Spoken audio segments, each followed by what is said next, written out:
যায় আল্লাহ সুবহানাহু ওয়া তাআলার জিকির থেকে। প্রশংসা বা নিজেদের আবেগ প্রকাশ করে থাকি, তাহলে গান বাজনাগুলো নয় কেন? আপনি যদি ভেবে দেখেন এটা আপনাকে দূরে নিয়ে যায় আল্লাহ সুবহানাহু ওয়া তাআলার জিকির থেকে, সর্বশক্তিমানকে স্মরণ করা থেকে। আমি ব্রাহ্মণ্যবাদের একজন অনুসারী, কিন্তু আমি ইসলামের অনেক কিছু পছন্দ করি।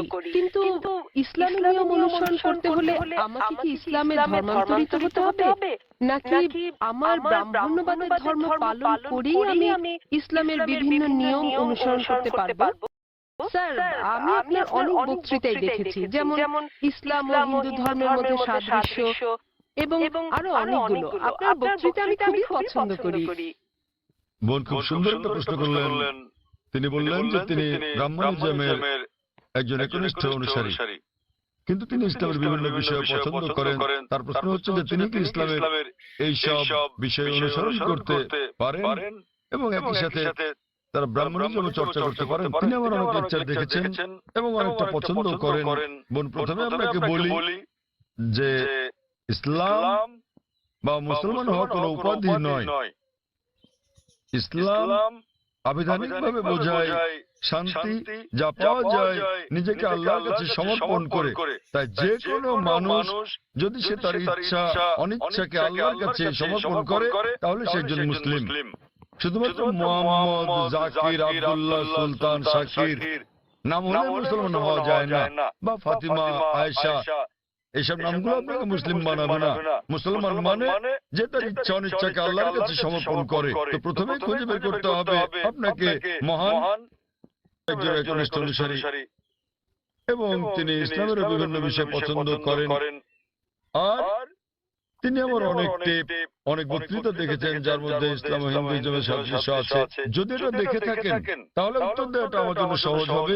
যদি হিন্দু ধর্মের বইগুলো পড়ে থাকেন, হিন্দু ধর্মগ্রন্থগুলো বলে যে নিজের ইচ্ছাকে ঈশ্বরের কাছে সমর্পণ করবেন। কিন্তু আমি যেটা বললাম যে সময়ের সাথে সাথে পূর্বের সকল ধর্মগ্রন্থ আগের মতো অবিকৃত অবস্থায় নেই।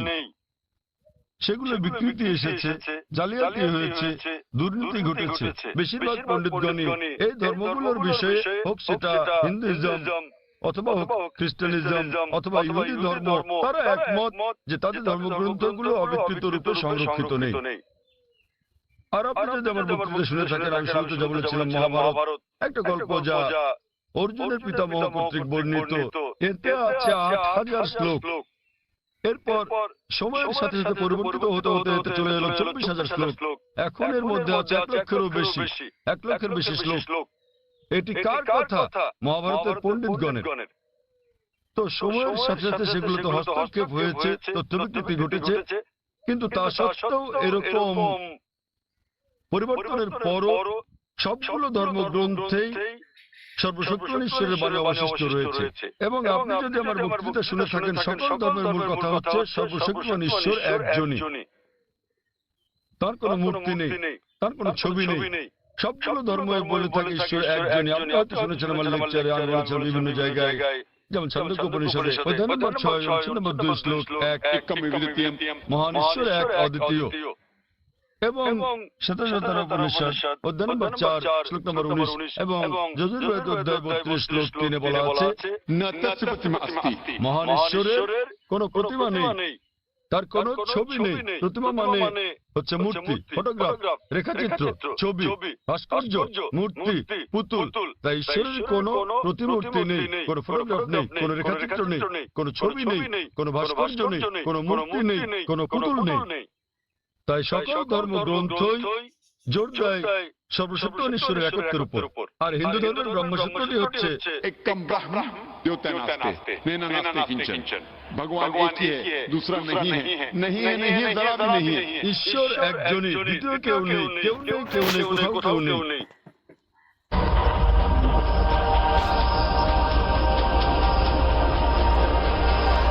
আপনি ইসলামের শিক্ষা অনুসরণ করতে পারবেন কিনা?